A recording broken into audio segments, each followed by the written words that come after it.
Yeah. Oh, good. We went. I've been going, here we go. Okay. Identifying talents that you feel like, well, didn't we just do that? Well, let's see if that's, if you understand my meaning behind this. Am I talking loud enough, by the way? Okay. Yeah. But identifying talents, looking for them within ourselves, but also spotting them in someone else. So, talk about kind of the personal application of this so far. As we go along, it's going to be turning outward, where it fits more into what this the theme of the whole presentation is, and that is being a talent scout. Maybe scout it out within ourselves first, but it doesn't just stop with me, does it? So, um, I want to look at a couple of examples. Who can be a scripture reader for me? Cody. Um, this is going to be a guy by the name of Bezalel, which means in the shadow of the Lord. If you wonder what his name ever meant. Exodus 35, 30 through 35, we're going to be looking at two parts of this particular passage for the reasons I kind of laid out at the beginning here. And we're going to be going from here to First Chronicles 15. But I want to start with Exodus 35, 30 through 33. Starting verse 30. Then Moses said to the sons of Israel, see, the Lord has called by name Bezalel, son of Uri, the son of Hur, of the tribe of Judah. And he was filled with him, and he has filled him with the Spirit of God, in wisdom and understanding and in knowledge, and in all craftsmanship, to make designs for working in gold and silver and in bronze, and in the cutting of stones for settings, and in the carving of wood, so as to perform in every inventive work. You ever wonder why God didn't just say, he was telling them, build the tabernacle. Why God didn't just say, poof, and here's the ready-made materials, just some assembly required, They made these things. And he called on this person. He gave this person these abilities. He put them into him to be able to do these crafting skills. And he had this one person come forward. We're going to see there's another person that was helping him along with this in the initial, or as far as the driving the designs and the making of these things. I've been kind of contemplating this whole picture. They came out of Egypt. They're in the wilderness. What lumber stores are out there for making the acacia boards for the ark? Except that they probably came with them from Egypt. They probably already had this material. Now, was it instructed to them that you need these kinds of boards, this kind of wood before the fact? We don't have any record of that. What we do know is that they were able to do it. When they were called on to make the Ark of the Covenant to these dimensions with this wood, they could. They did. Go ahead. And also on that note, they also probably found some of it along the way. They could have found some along the way. The challenge to that, and I don't know what tools they had. If they had buzz saws or what they had, but they had some way of honoring what God had called them to do here. Whether we could solve that riddle or not is immaterial. They obeyed God, and they have God put within this man the spirit of these abilities to have these craftsman skills to be able to do these things. It sounds well. I'm going to get a little ahead of myself here. For building the tabernacle, my question is this about this guy. Was this the only time that he ever used these skills? Is it just a one-shot thing? Let's get this done. After this, no more. I am persuaded that he already knew that the spirit that was put in him, it didn't just suddenly come on him at that moment. But he was probably already doing this kind of work in Egypt. He was probably already knew how to do these things, and it was by God's hand that he was able to do these things. When you are able to do something, do you believe that it is by God's hand that you are able to do that thing? You better be persuaded that that's true. And if that's the case, they probably ought to take what I'm able to do a little more seriously. I think I'm like I say, keep wanting to get ahead of myself because I am going to go here on some of these thoughts, but I want to focus in on what happened here and how Bezalel was set aside for this purpose, for the cutting of stones. Look at all the different things that he knows how to do here. And ultimately, he's going to be crafting the cherubim that go on top of that form the lid for the ark. Were there people who were his critics? Well, I wouldn't have made those wings quite as long as you did, but you do it the way you think you should. There's probably, I don't know, if people are people, there might have been some of that going on. When we're trying to do what we know we ought to do, sometimes we have to put up with that. And we just have to do what we know is right and to the best of our ability. And so he's working through these things. It's quite the throng of people here that he is serving here, but he is serving God and he's serving the people.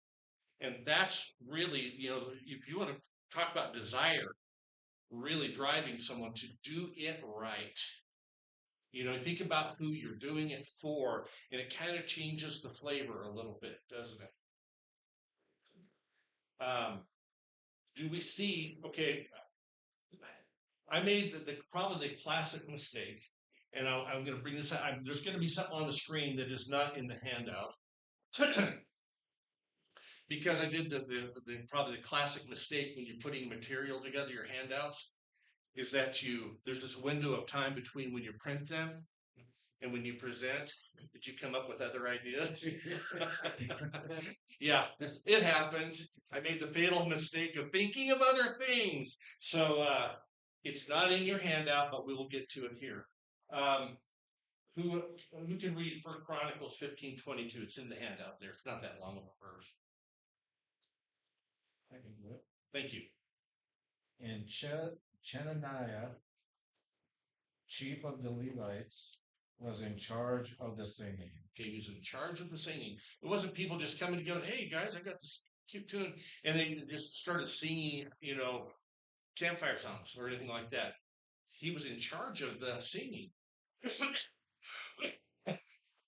I suspect that this man knew how to sing. He had this natural ability to do it. And so he was put in charge of this. My question about him is, was he already singing? Was this something he already knew how to do?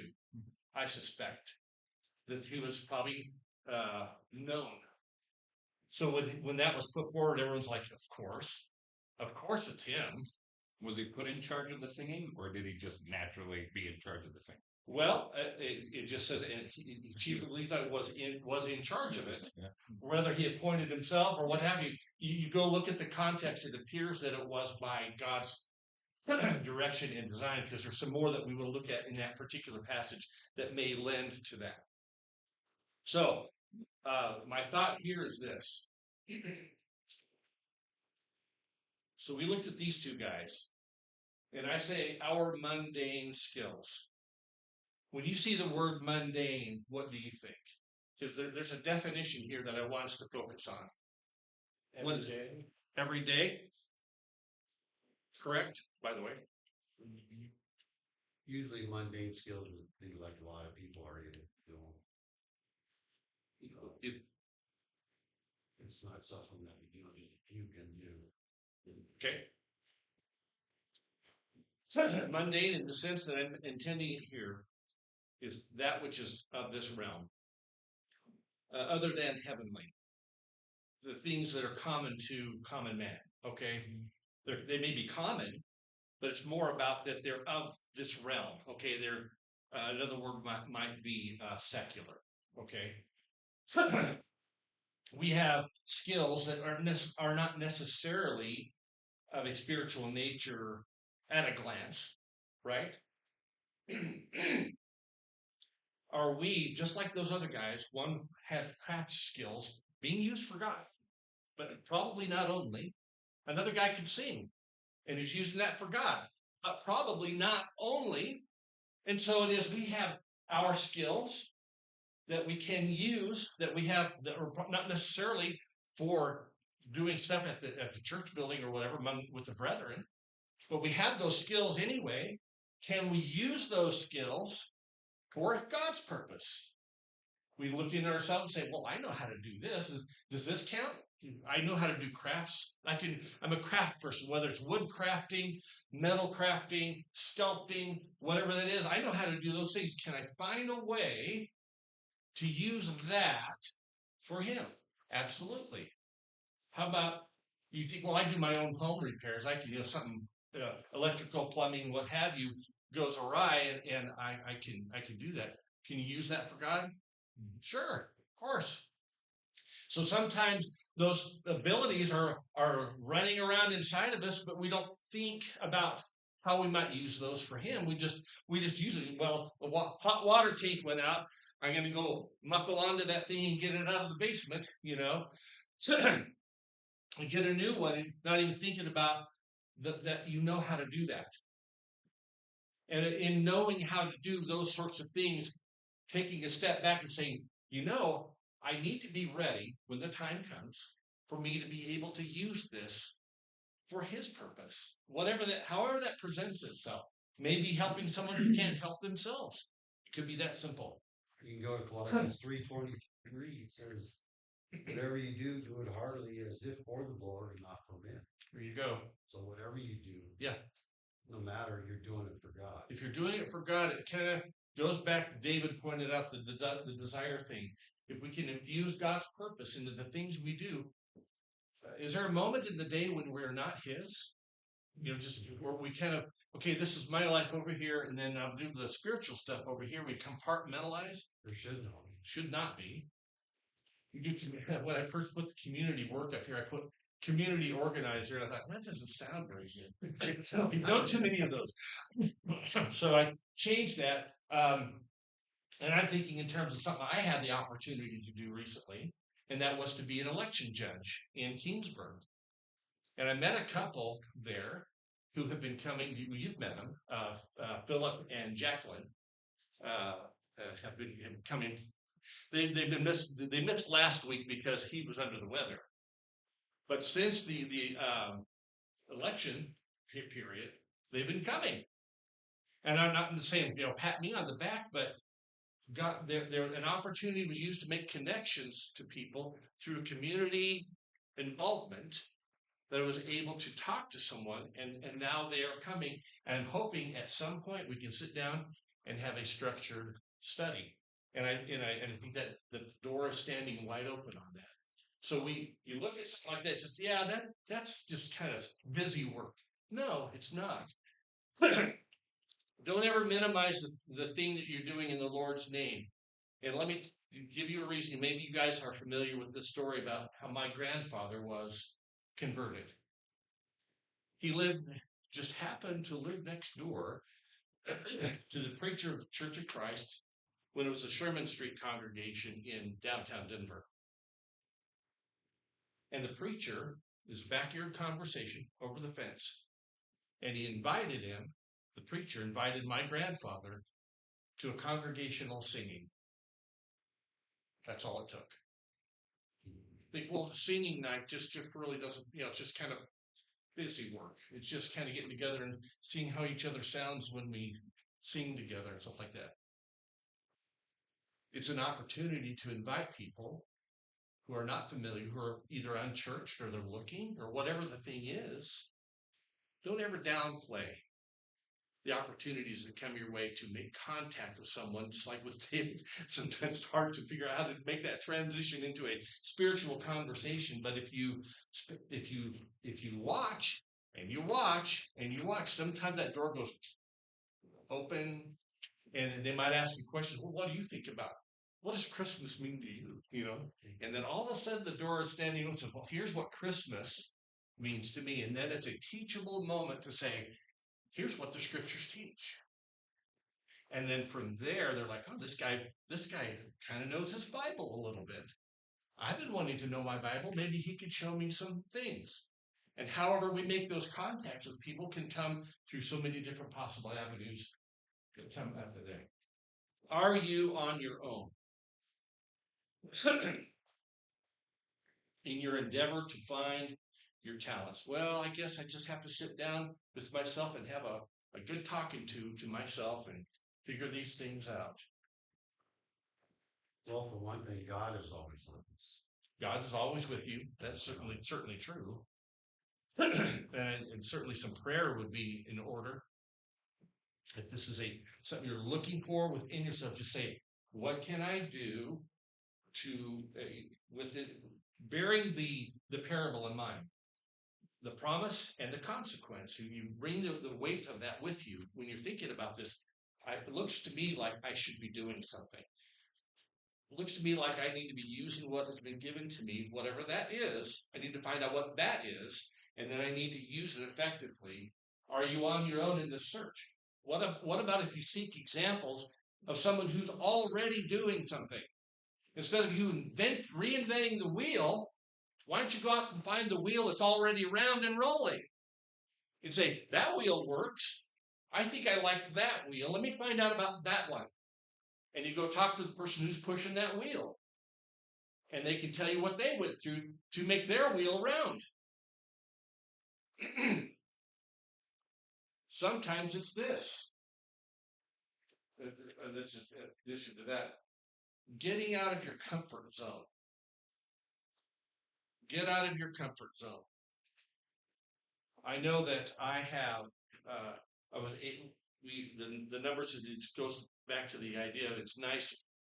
In the congregation appreciates someone who will stand up and lead the singing, especially when the congregation is smaller and the other men are going, oh, I'm glad he did it, type of thing. But there was someone at Kingsburg who declared that they were not either a song leader, period, or not a very good one anyway. I said, can you try it? Because the number of song leaders is going like this, So I thought, could you try? Could you give it a try? And he tried it. Guess what? He's a song leader. He just didn't believe it until he did it, and he found out that there. What Brett was talking about, having the rotten vegetables there, people aren't going to hurl those at you because you got the note wrong, and or chase you out of the building because of how horrible a job you did. On the contrary, they're going to be complimentary. How many of you knew Marty Trujillo? Was he like full of energy or what? Very contagious in his enthusiasm and his positivity. If you wanted to get on fire for something, just hang out with Marty. He could get you on fire for it and get you excited about it. And he taught me some things. One of the things is, and I probably don't do it the same way he did. And it sounds simple, but he did not. When he would go to the grocery store, he could talk to anybody. By the way, just it didn't matter who you were. He could talk to anybody in the moment. To say he was introverted would be the opposite. I mean, he was just like, if you're near enough for you to hear his voice, he was going to come and talk to you. When he went to the grocery store, he didn't go through the automated or the self checkout. He went through where you talk to a person part. Not because he didn't like these machines, but now he had a chance to talk to somebody and talk to them about God and ask them about them and maybe try to go through their line more often so he could build a relationship with that person so that he could say something to them. That was his objective, is to get out of the comfort zone and talk to someone when normally you would just kind of go on about your day. I want to talk to someone on purpose. Getting out of your comfort zone. that's in this. It's like people getting up and leading, and people. You see it with sports where someone knows something's wrong, but then no one else knows it, so you have to get out of that. You don't want to do it, but you need to kind of mentality. Yeah. Yeah. I was just going to say, I won't use the common term misery loves company. I'll say anxiety loves company. Um, I know you're going to speak on Lads to Leaders. I saw it in your handout. I was able to go to 3 or 4 sessions over the last 2 or 3 years, and that's a great place to, if you feel like you can do something, to get involved. You're with other people who are in the same situation that you're in, thinking about, getting involved in speaking or in singing or whatever it happens to be. So you have a forum. Mm-hmm. So you want to do it, but you're afraid to take that first step. You're on the ledge and you don't want to Right. fall. So But like you said, if everybody else has kind of got those same jitters, there you go. you are in good company. Exactly. Sometimes you just feel a need. Yeah. Yes. You might not be the best, but But it's the need necessary, arises. and I'm going to go there. Yeah. Going back to the disciples, the Lord Jesus Christ was getting them out of their comfort zone of not just fishing and Yeah. fishing for fish, but now to launch out into the deep. Yeah. Yeah. They were familiar with the deep, weren't they? Yeah. Bad things happen out in the deep, and so they, especially when the storm comes on, you're like, okay, this is bad. And they thought, okay, we are perishing. So there's a lot that was being taught to them that he wanted them to see. I am who I told you I am. We were in Matthew 6 here in our class early this week, and it makes me think of get out of the comfort zone. Seeking first the kingdom and his righteousness. Put everything before it's about all the things in life you can worry about. Right. And we need to have faith, and we need to, get out of our comfort zone and keep seeking his kingdom. Yeah.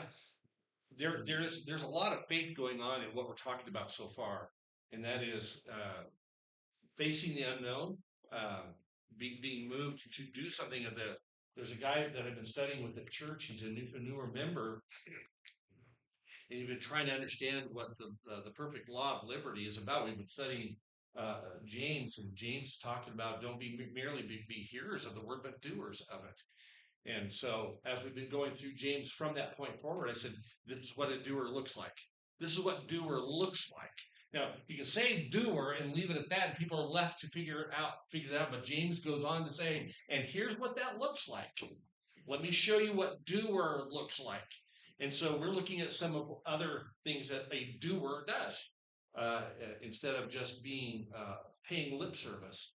So what are some other possibles? I think we've been kind of talking about this. I don't want to dwell as longer than we need to, but if you've got some thoughts of how to overcome this, what are some of your ideas here of perhaps of finding someone who's already doing something, trying it? Is there another way? What are some other methods of discovery that you can think of?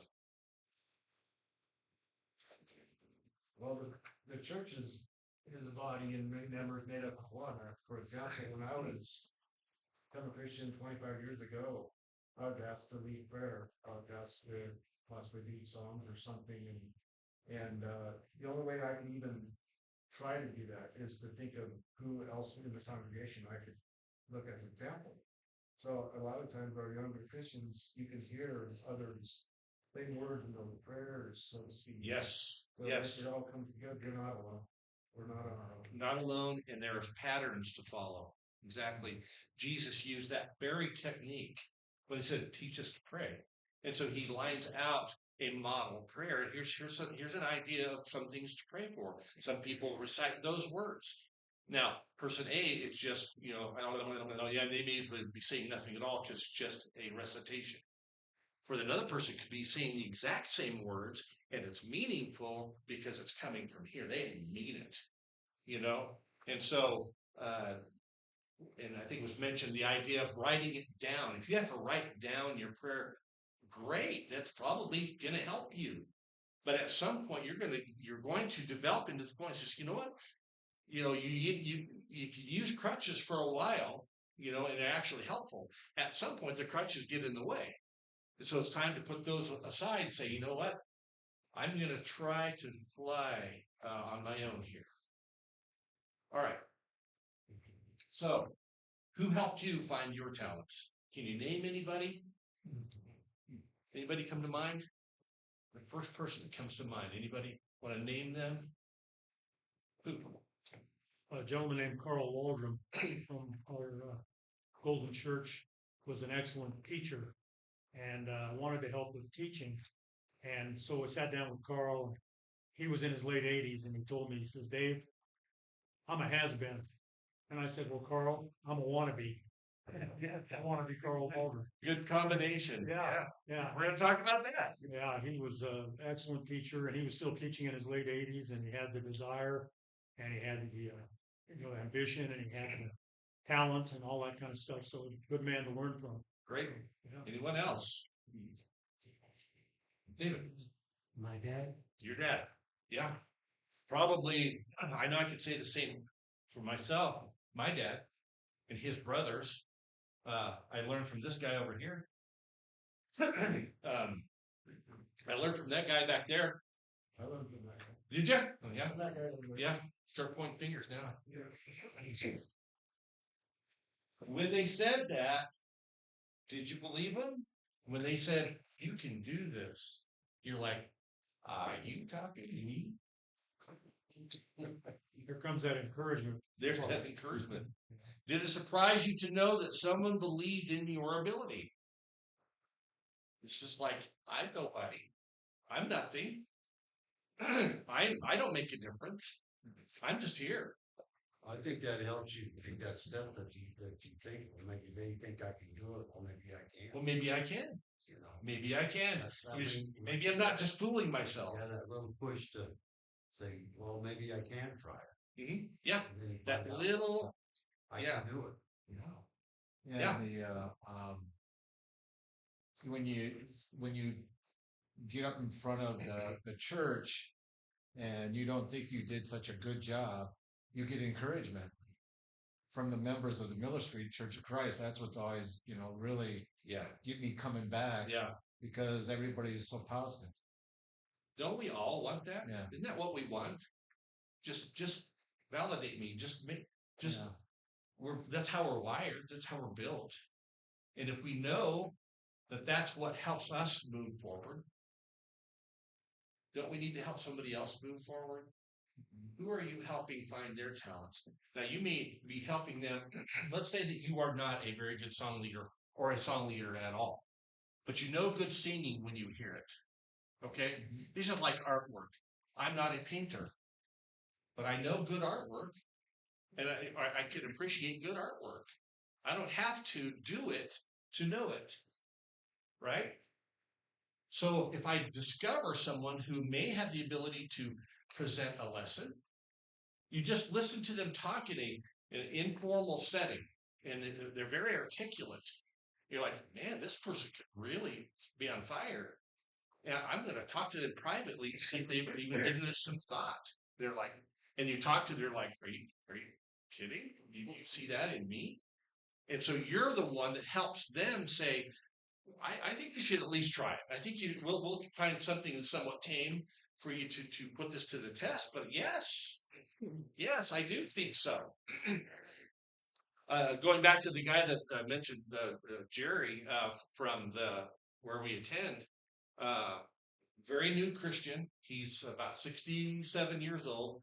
He's got a lot of physical ability difficulties and lots of struggles, and he has a tough time comprehending things and all that. We asked him on a Wednesday night Bible class, Jerry, would you lead the closing prayer? And he did it. Now, if you knew this guy, you think he would have run as far from you as he could have. But what he did do is he wrote it down because he wanted to get it right. But he did it because we asked him to. We said, let us help you find something here. Now, we haven't done it since then, but we probably will. We just wanted to get his feet wet to understand. Do you see how that went? The things you prayed for were valid. Your heart was in it. You wanted to. All of these things.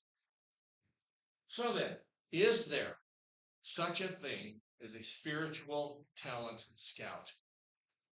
And I'd say that that is what we are. I think it's always been there, whether you want to put it in what has been presented in these words before or not, has always been there. So I need another scripture reader.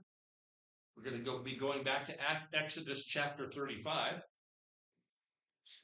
This time verses 34 through chapter 36, verses 1 and 2.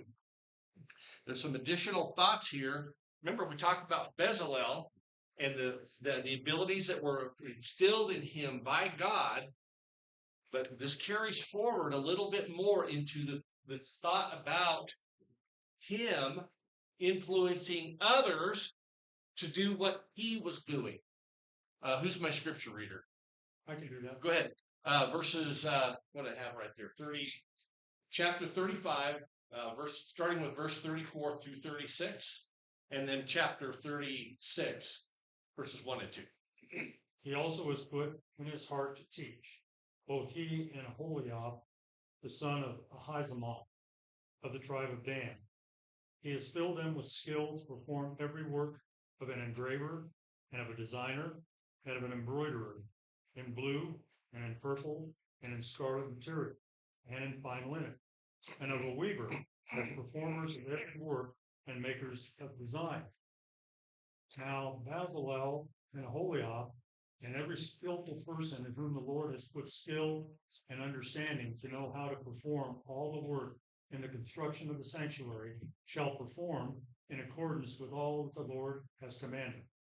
Then Moses called Bezalel and Aholiab, and every skillful person in whom the Lord had put skill, everyone whose heart stirred him, to come to the work to perform it. Any particular phrases or words that stand out to you there? What's going on here? The Lord put it in his heart. Put it in the heart. God, this came from God. God creates the way, the path forward for us to do his work. Wasn't there some desire going on here? What does it say there in verse 2? Everyone whose heart stirred him. They were stirred in the heart. His heart stirred him. But all these skills were being imparted to them. Bezalel was not the only skillful person there, or Aholiab. Thank you for reading those names, by the way. I picked the right person for that. To perform them. But the point in me highlighting those particular passages here, we'll look at the one in First Chronicles here also for the same reason, showing the ropes. You've kind of learned how to do something. People know you for this, and now I'm going to show you how I do what I do. Here's how I do it. Here's how I learned to make this work like this.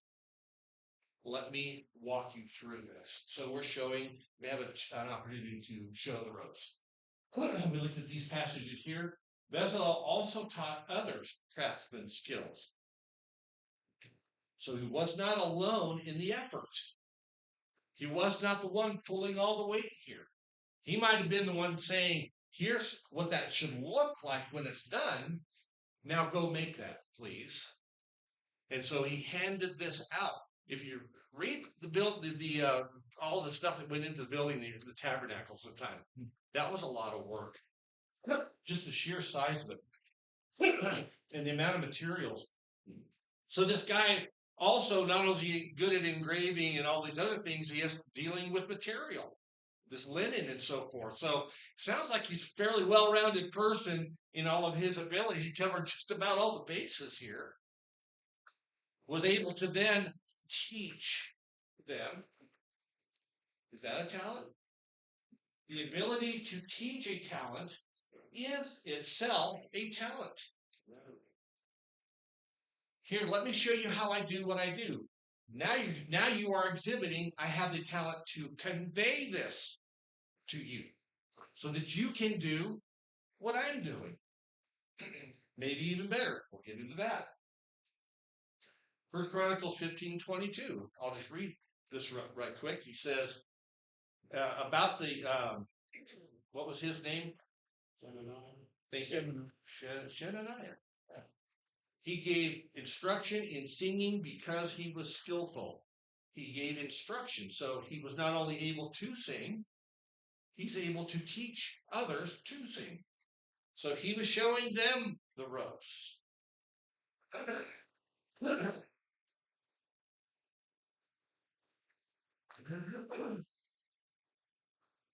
So we're going to get through this segment a little sooner than I had thought, but maybe not, because we do have a little bit of time here yet. There's the final segment I want to cover. Yeah, one thing that I picked up here in the verse 2 of the last passage, it says, "Then Moses called." So here's somebody behind the scenes almost organizing, he's pulling together Bezalel and Highland and every skillful person. So he knew these skillful people, Right. or he found out who they were, or Did they put the word out, or how did they do this? But somehow he's organizing it, he's pulling this whole thing together. Mm-hmm.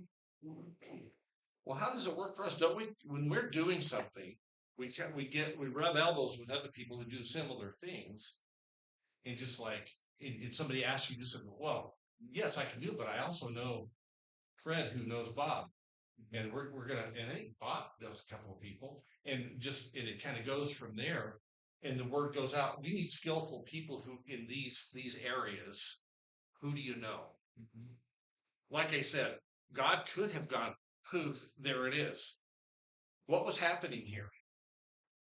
That they were working together. What was happening? Fellowship. The fellowship, singular purpose. You just think about how all of these things tie together as far as how the church is to function as a body. And when it does in a healthy way, how effective it is. All of this plays into that, out taking our talents to do what God said for his church to function the way he designed for it to be, that we might be close, a close family, and that we care for one another's souls. And that's what this is all about, isn't it?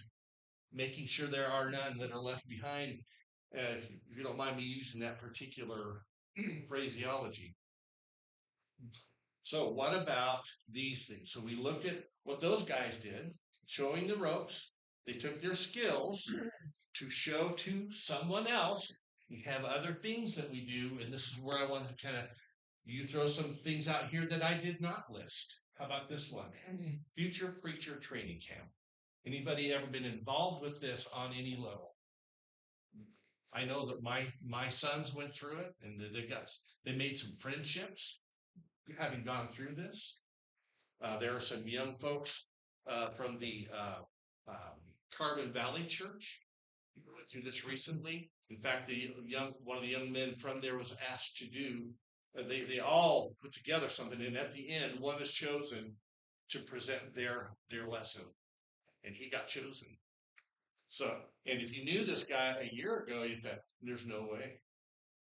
Either for his reluctance or his behavior, like he's just not this material. Well, he turned out to be the material. Because someone believed in it and they showed him the ropes. Lads to leaders. What's the whole idea behind this? Develop young people to Kind of self-explanatory, isn't it? Is there enough of that going on? Or I want to be careful here, but a lot of this is going to depend on what happened at home in the first place. I'm going to mention that too, by the way. We know about this, right? And that was the final point that I want to make here. But I also mentioned in your handout, Ladies' Days. The ladies come together we share these ideas and thoughts about how to be a godly woman. That is sorely missing in our culture and in our society. How to be how to be a lady, how to be a woman. Never mind the godly part.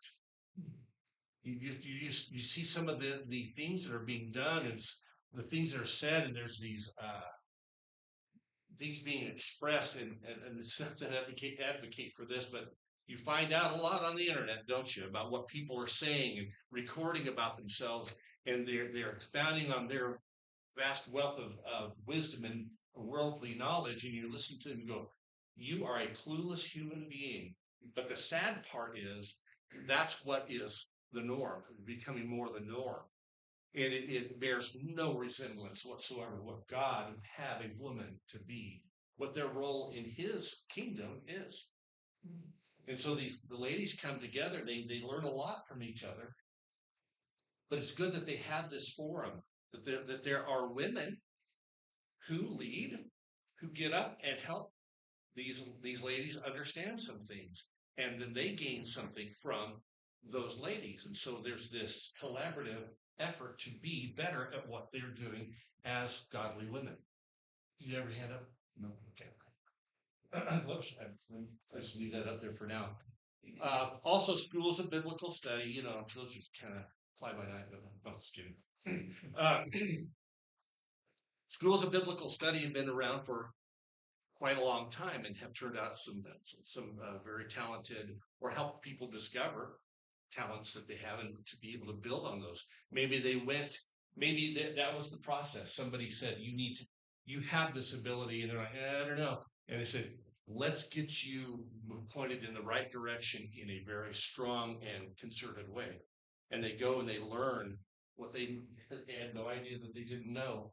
And so they learn all these things about not only how to present lessons, but also the ancient languages, and just all how to put a paper together, how to put a presentation together. If you haven't guessed by now, this is not one of my things, as far as putting PowerPoint together. This is only the second one I've ever done. So I appreciate your patience with the artistic ability that I had here. I was thinking of all of the flowers and stuff that people, and the animated stuff that people put on their PowerPoints. I'm like, yeah, that's for. I'm lucky to be standing here today with what I have. You did a really good job, Jack. Well, I appreciate you saying so. But any other areas? And I left your home for last because I think it really does start there. That's kind of one of the bigger parts right here. But it's not the only one. And I mentioned these other ones here. What say you? Are there some other forums where showing the ropes can happen? Well, Everyday life. With our careers, Okay. that big example's got to be set there too. Yeah. And then up in Granby, I went to a church there, Granby Church of Christ. It's really middle far, but they participated in Lads to Leaders. They had a lot of younger, children of the families, and those sons would participate in that Lads to Leaders program, and it really helped those kids get a lot of confidence just participating in the service. I mean, they weren't the kind of children that would participate in a certain service that didn't know some. They definitely trained them well. Mhm. I mean, they'd have like what is that word I'm thinking of, the word game where they ask a question. I can't think of the name of the game right now. Straight off the top of my head.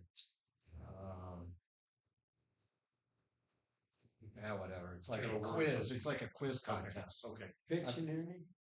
Kind of like that. Like a Bible Bowl type of thing. Bible Bowl. Okay. That's it. Bible Bowl. Yeah, I couldn't think of that. Bible Bowl. I should Yeah. have the Bible Bowl up there, or at least a handout. That's true. I think Go ahead. some of the in the home things a person can do with their kids, maybe expose them to the sound doctrine places where they have youth rallies and stuff like that. Simply exposing them to that to know that there are other Youth rallies. There's one going on a week from this weekend in Cheyenne. Yep. I don't know if you got the word out on that. Got some kids that want to go to that. Camp Koinonia. Has anybody heard of? No. Brett and and Cody now and Marvin, off and on. I don't know. When's the last time you went to camp, Marvin? I don't know, it's been a while. Yeah. Kind of miss it, circumcision. Yeah. What have you? There's no way to tell how many souls were touched by camp just by itself, but then the opportunity to approach the young men and say, I need you to give a talk at the campfire devotional tonight. They're like, but they do it, and they do a great job.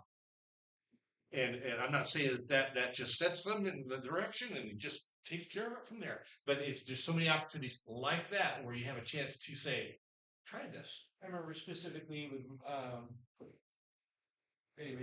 a little kid, he was like 9, and he just, he was kind of ahead of the game, and he got up at camp and did a short Devo, and as a result, that week, a lot of the 17 and 18-year-olds were like, well, if he can do it, There you go. There you go. Kind of showing them yeah, out. I was kind of like, Yeah. I need to get It's like, going if this 9-year-old can. Right. Yeah. What am I doing? If he's that fearless, what's my story? And so sometimes it takes that. You're looking over here, going, well, I thought my excuse was ironclad here. And, it even speaks well for like if I get up and I nervously get through it, even that alone maybe help somebody to be like, well, his wasn't perfect and mine won't be either, but I can do that. I can do that much. And maybe that even helps. Yeah. Say, he got up and stumbled around. Hey, look, there's I can stumble it's around. a human being up there. I'm Yeah. one of those. Yeah, I can make that happen. And it makes me think of when Paul told Timothy, don't let others look down on your youth, because most people today Yeah. who are young say, I don't want anyone to say I can't do this because I'm young. And so if a 9-year-old can do it, why can't I? Well, we'll close this particular lesson right here, but remember the thrust of this, the reason behind this isn't to, well, let's get behind these and support this. Yes, that'd be great. It's to make sure that they're well attended or anything like that. The reason for this is to help people find their talent and not dig a hole. That's what we're trying to help people do. Don't dig a hole. Put this to work. Let's find a place to put, if it's one talent, let's find out what it is and do something with it. Let's find out. Let's help me help you find this. So we will cut it off right there, and we'll be back here in about 10 minutes-ish.